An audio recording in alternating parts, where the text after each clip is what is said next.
Good evening, class. My name is Kevin Amerson. I'm going to be performing my informative speech for session 3. My audience member is my wife, and I've given her a printout of the PowerPoint presentation and of the outline so she can follow along. I will be uploading my PowerPoint presentation with the outline because I'm not able to have it inside the video as we go along. But I will direct you to what slide we are on so you can follow along. The topic I want to talk to you tonight about is going to be celiac disease and the signs.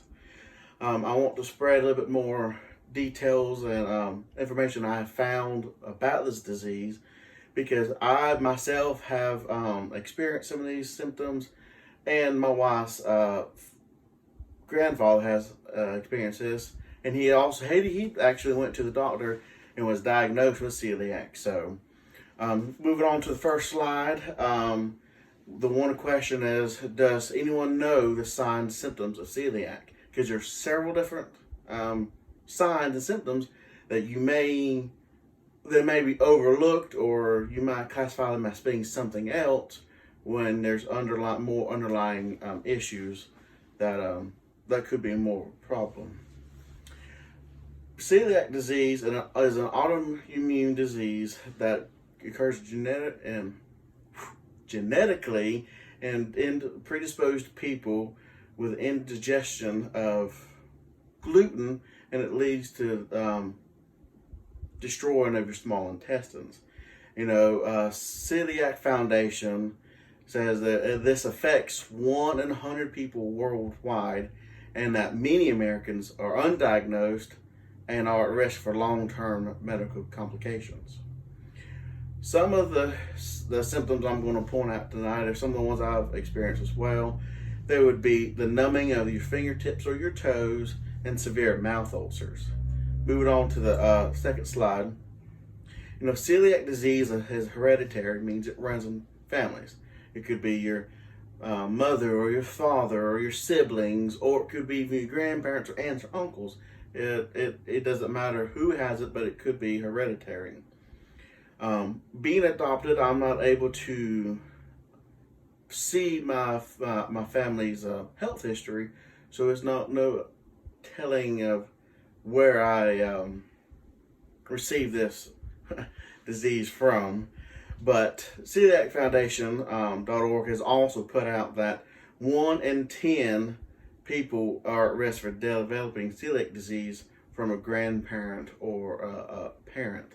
Now that's quite high if you, in comparison, if you think about it. If you have older family, grandparents or parents, they may have considered the mouth ulcers.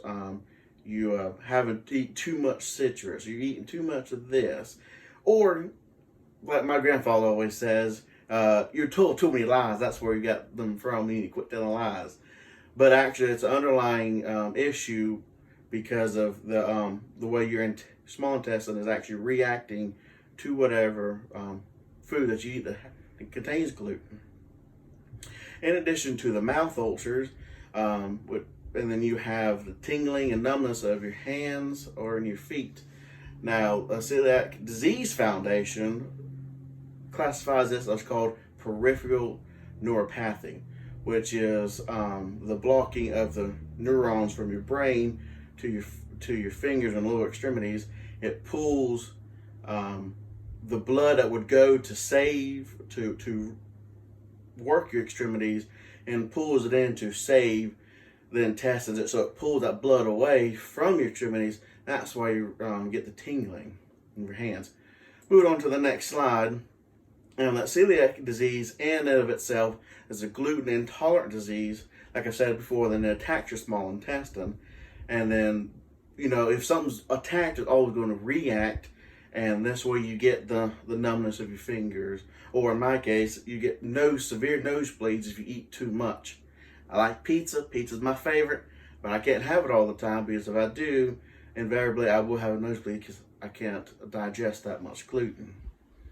But to understanding what happens, the chemical reactions inside your digestive tract will help you to avoid such things. Will help you to avoid, because you can't avoid gluten forever, but you cannot eat things that have gluten in it, such as pizza or biscuits or peanut butter and jelly sandwich.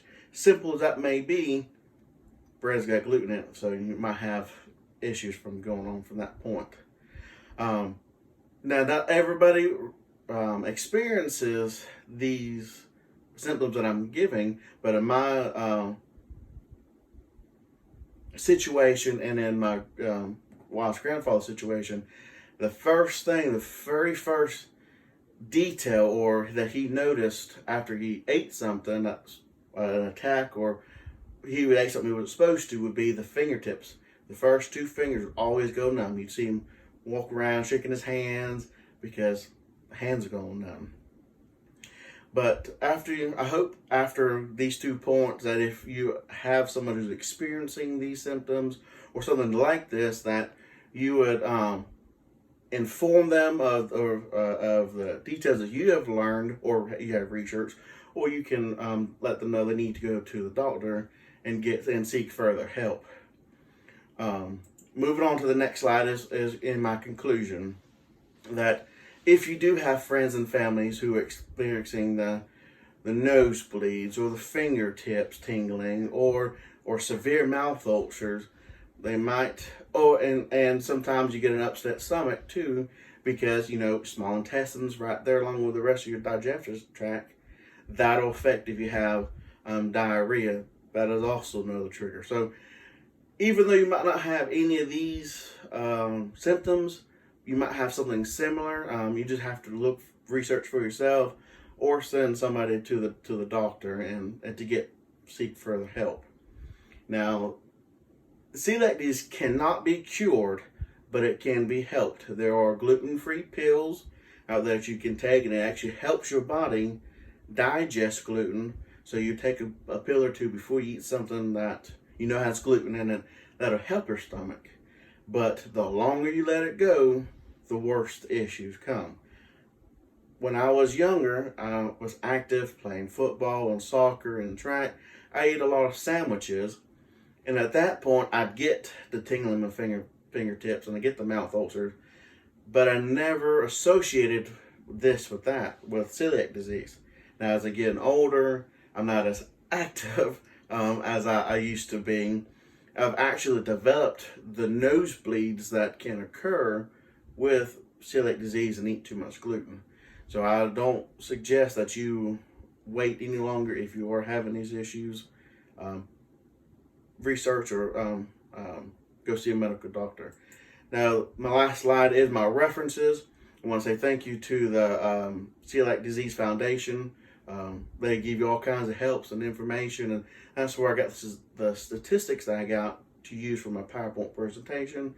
And even though it's not American, this GI Society of the Canadian for Intestinal Research also provides the necessary diagnoses and also how to prevent them and how to tell what issues and try to separate up to make a better determination of what you have. Thank you for taking the time to watch my video. You have a blessed night.